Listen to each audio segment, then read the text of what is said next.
President Trump's big speech to Congress boasted of his many achievements since he took power just 6 weeks ago. But how many of them are actually true? This is what he had to say about trade tariffs. Tariffs are about making America rich again and making America great again, and it's happening, and it will happen rather quickly. There'll be a little disturbance, but we're okay with that. It won't be much. Trump is hoping that taxing imports will help rebuild American industry. Many economists, indeed most economists, believe it'll simply hike prices. Now, when Yale University looked at the impact of Trump's tariffs on Mexico, on China and on Canada, it found that inflation will rise by 1%, growth will fall by 0.5%, and the typical American household will be $1,600 worse off. So, what did Trump have to say about the economy he inherited? Was it indeed the catastrophe that he claims it is?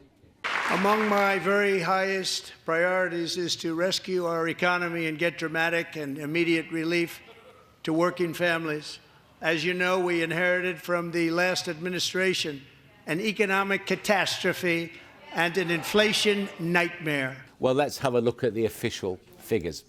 What they tell us is that inflation under President Biden peaked at 9.1%, but that was back in 2022.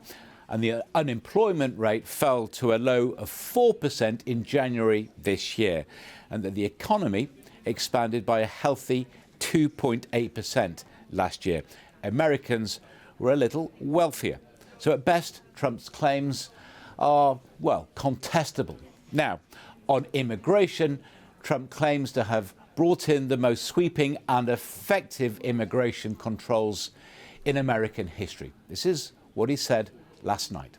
The media and our friends in the Democrat Party kept saying we needed new legislation, we must have legislation to secure the border.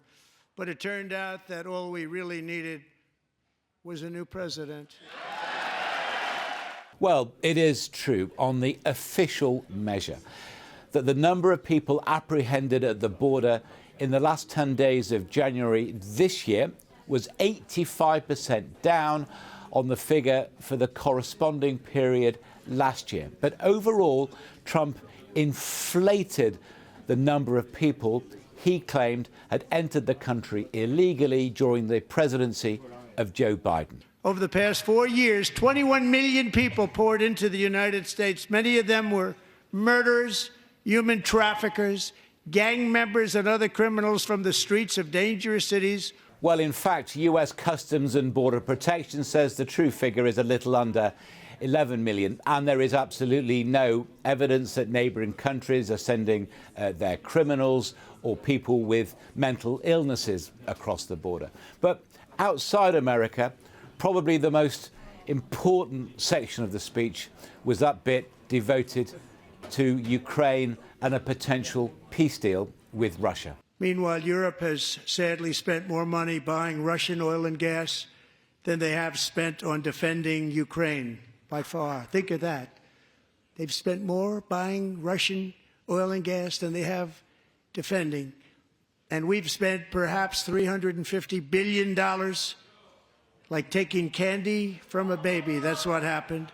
And they've spent $100 billion. What a difference that is. And we have an ocean separating us, and they don't.